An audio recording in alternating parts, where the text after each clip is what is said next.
नमस्कार, सत श्री अकाल, आदाब। आपका दोस्त रविंद्र चहर हाजिर है एक ऐसी खबर लेकर जिसे सुनकर आप भी कहेंगे, वाह क्या बात है। अरे भाई, शादियों का सीजन चल रहा है और हर तरफ बैंड बाजा बारात का शोर है। लेकिन जयपुर राजस्थान में एक शादी ऐसी भी हो रही है जो अपने शोर से नहीं बल्कि अपनी शांति और अनोखी शर्तों की वजह से सुर्खियों में है। यहाँ दूल्हे राजा ने दहेज में गाड़ी, बंगला या बैंक बैलेंस नहीं मांगा, बल्कि कुछ ऐसी मांगे रख दी कि लड़की वाले भी एक पल के लिए सोच में पड़ गए। आप भी सोच रहे होंगे कि आखिर ऐसा क्या मांग लिया। तो भैया, मामला बड़ा दिलचस्प है। लड़के वालों ने कहा, हमें आपकी बेटी चाहिए, लेकिन हमारी कुछ शर्तें हैं। अब शर्तें सुनते ही लड़की वालों के कान खड़े हो गए। सोचा पता नहीं क्या मांगेंगे, लेकिन जब शर्तों की लिस्ट सामने आई तो सबके चेहरे पर हैरानी के साथ साथ एक मुस्कान भी आ गई। ये मांगे किसी लेन देन की नहीं, बल्कि शादी की रस्मों को वापस अपनी जड़ों से जोड़ने की थी। आजकल की दिखावे वाली शादियों के दौर में जहां लाखों करोड़ों पानी की तरह बहा दिए जाते हैं, इस दूल्हे ने एक ऐसी मिसाल पेश की है जो समाज को एक नई दिशा दिखा सकती है। चलिए मेरे साथ इस अनोखी शादी की कहानी में, जहां परंपरा और सादगी का ऐसा संगम देखने को मिला है कि आप भी तारीफ किए बिना नहीं रह पाएंगे। ये सिर्फ एक शादी की कहानी नहीं है, बल्कि एक सोच बदलने की पहल है। तो कुर्सी की पेटी बांध लीजिए, क्योंकि हम जानने वाले हैं उन 11 शर्तों के बारे में जिन्होंने इस शादी को टॉक ऑफ द टाउन बना दिया है। पहली शर्त, कोई प्री वेडिंग शूट नहीं होगा। दूल्हे ने कहा, शादी कोई फिल्म नहीं, जिंदगी का खूबसूरत सफर है। इसे दिखावे से दूर ही रखें तो अच्छा है। दूसरी मांग, दुल्हन भारी भरकम लहंगे की जगह पारंपरिक साड़ी पहनेगी। वाह, ये है अपनी संस्कृति की ओर लौटने का एक खूबसूरत और प्यारा सा कदम। तीसरी शर्त, शादी में कान फाड़ देने वाला डीजे नहीं, बल्कि हल्का और सुकून देने वाला इंस्ट्रूमेंटल संगीत बजेगा, ताकि शादी में शांति और गरिमा बनी रहे।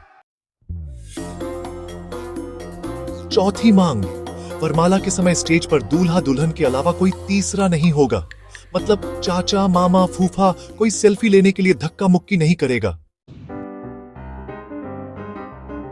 पांचवी और सबसे मजेदार शर्त, वरमाला के वक्त जिसने भी दूल्हा या दुल्हन को गोद में उठाया, उसे सीधा शादी से बाहर का रास्ता दिखाया जाएगा। वाह। छठी शर्त, जब विवाह की रस्में शुरू हो जाएं, तो पंडित जी को कोई बीच में नहीं रोकेगा। मंत्रोच्चार में कोई विघ्न नहीं, सिर्फ श्रद्धा और सम्मान होगा। सातवीं मांग, कैमरामैन दूर से फोटो लेंगे, पंडित जी के सिर पर चढ़कर या बार बार टोककर रस्मों को डिस्टर्ब नहीं करेंगे। शादी है, फिल्म की शूटिंग नहीं।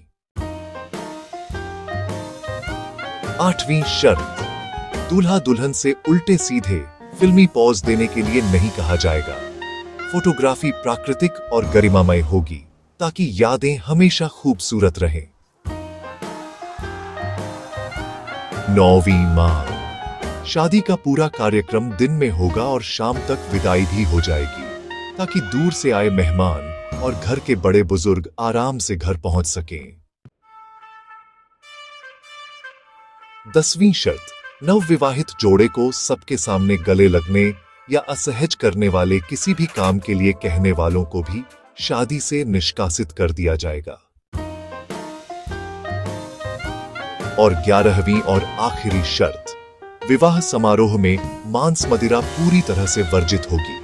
यह पवित्र बंधन है और इसे पूरी पवित्रता के साथ ही निभाया जाएगा। तो देखा आपने, ये थीं वो 11 शर्तें जो किसी लेन देन या दबाव के लिए नहीं, बल्कि एक पवित्र रिश्ते को पूरी गरिमा और सम्मान के साथ शुरू करने के लिए रखी गई। और सबसे खूबसूरत बात क्या है पता है? लड़की वालों ने इन सभी शर्तों को न सिर्फ माना, बल्कि खुशी खुशी स्वीकार किया। उन्होंने इस पहल का सम्मान किया और कहा कि ऐसी सोच वाले परिवार से जुड़ना उनके लिए गर्व की बात है। ये शादी सिर्फ दो लोगों का नहीं, बल्कि दो परिवारों की समान सोच का मिलन है, जो समाज को एक बहुत ही सुंदर संदेश दे रही है। आज जब हम शादियों में फिजूल खर्ची और दिखावे की होड़ में फंसे हैं, तब यह घटना एक ताजी हवा के झोंके की तरह है।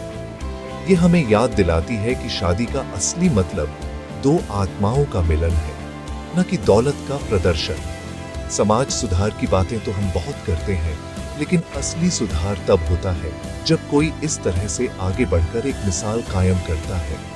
यह एक सुंदर पहल है जो आने वाली पीढ़ियों को सही रास्ता दिखाएगी और उन्हें अपनी परंपराओं का सम्मान करना सिखाएगी। अंत में मैं बस यही कहना चाहूंगा कि शादी एक पवित्र बंधन है और इसे मर्यादाओं में रहकर ही निभाना चाहिए। अपनी पुरानी परंपराएं, अपनी सादगी, वही सबसे अच्छी है। इस दिखावे की दुनिया से बाहर निकलकर देखिए, असली खुशी सादगी में ही है। इस जोड़े को हमारी तरफ से ढेर सारी शुभकामनाएं। आपको यह पहल कैसी लगी कमेंट्स में जरूर बताइएगा। मिलते हैं अगली वीडियो में, तब तक के लिए खुश रहिए और प्यार बांटते रहिए।